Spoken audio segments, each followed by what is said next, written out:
You already know why you clicked onto this video. The most iconic dynamic microphone in the streaming YouTube podcast world.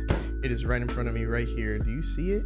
It is a Shure SM7B. We're gonna unbox this bad boy and we're gonna set it up, and I'm gonna show you guys exactly how to set it up. Probably do before and after. Like, I'm using an AT2035 right now. We're gonna see if there's like a little bit of a difference within the microphones itself, and I'm gonna show you guys what I got with it. I got a couple more things so this microphone can work to its full potential. If you guys enjoying this video, consider subscribing and give the video a thumbs up. It really helps the channel tremendously. And let's get on to the unboxing video. Let's go. First initial thought, this thing feels really extremely heavy. I am very impressed with how high quality this thing feels. It feels very, very well manufactured. Legit, it just feels really nice. I'm not gonna lie, this is a wow.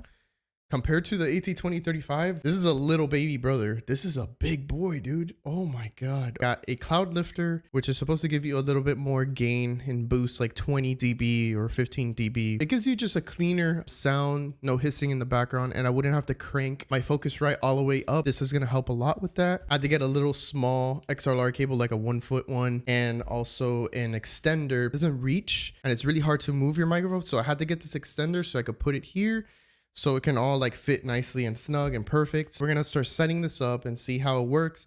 I'm gonna try to keep the same filters that I have on my current microphone just to see how it goes. So we're gonna switch into the other camera and you're gonna see me like set it up, go through like maybe like a little fast time lapse or whatever. It's been about like a week since I finally figured out what the hell was going on with this microphone. If you guys are trying to use a Focusrite audio interface, there's something that I learned that I didn't know that can happen. It's called electromagnetic interference. EMI for short. And basically I had a problem where I kept hearing static, which I'll show you in a clip right now. We're gonna listen to our audio right now and see how it sounds there. Maybe it sounds a little bit better. So we're gonna see. While you're hearing that buzzing, I was trying to figure out, is it like a bad cable, bad XLR cable? Is it because the XLR cables are cheap? And I couldn't figure out what it was. I started moving around the Focusrite trying to figure out where is it coming from. It has to be something that's sending a signal. So I thought it was the cables like connected to my PC because I have a lot of cables bundled up in Velcro. I have my modem and my Wi-Fi router like kind of like behind my setup in the corner. It's actually the Wi-Fi router that makes that really crazy buzzing noise. It took me like a long time to figure that out and I had no idea what it was. All I had to do was move my Focusrite a little bit away from it and move the Wi-Fi router away from it too, more in the corner, and it ended up working really perfectly well. The biggest tip I have for you guys out there, any type of audio interface, whatever brand it is, make sure it's not near a Wi-Fi router because it will give you that static. Coming from an AT2035, it does sound a lot professional. The build quality is like literally, I would give it like a 9 out of 10. A 9 out of 10 because it feels very solid construction. It is insanely clean looking, as you can see how it looks here. And I was testing it out during my stream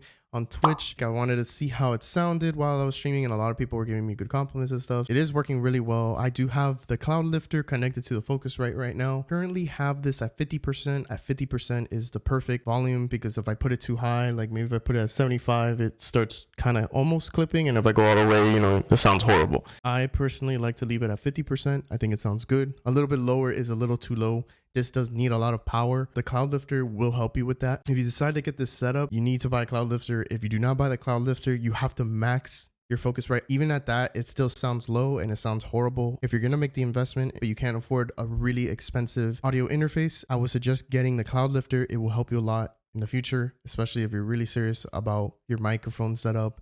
And if you want a clean sound, then definitely do it. This is what it sounds like if I'm clicking.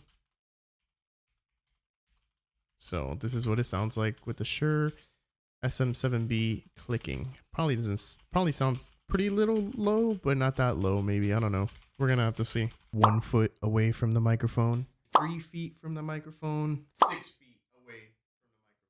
I really doubt that you heard the 6 feet one because that's really far. So you have to be really close. You have to remember that when you get the Shure SM7B, that it is a cardioid dynamic microphone. So you have to be really close to it so you can get your full vocals inside the mic so that the people can hear you, because it's not going to hear you from over here. You're not going to be able to hear anything. It does not get the full sound from the sides. You have to get real close, not too close like this, but at least like somewhat close where it's like almost touching your lips, but not really. I highly recommend this microphone to anybody that's really taking their content serious, want a professional sounding mic. This is probably the way to go. It is a big investment. You are spending like $400 on this microphone, so do keep that in mind. But it's not even just the $400. You are spending money on audio interface and the cloud lifter, because literally without the cloud lifter, this mic is completely undoable, especially if you're going towards the Focusrite route of choosing your audio interface. It is a lot better when the two of them are put together. The AT2035 is a great mic. I think it's underrated as a microphone. Really hard to hear the difference a little bit. I'm not a big audio expert, but honestly, I could have stayed with my AT2035. It sounded pretty good. I just wanted to step up the quality in my content. I feel like I made the right choice. I hope you guys enjoyed this little unboxing review type of video. Let me know in the comments below. Are you guys thinking about investing into a SHURE SM7B? I highly recommend it if you have the money, but do not go broke. Do not go in debt for it. Work with what you can. Budget yourself correctly. Consider subscribing, giving a thumbs up on this video. It helps with the algorithm and analytics and all that stuff, and it helps me out a ton. You have no idea, and I would really appreciate it if you did that. It would mean the world to me. Thank you so much for watching this video, and I hope to catch you guys on the next one. Peace out. Bye.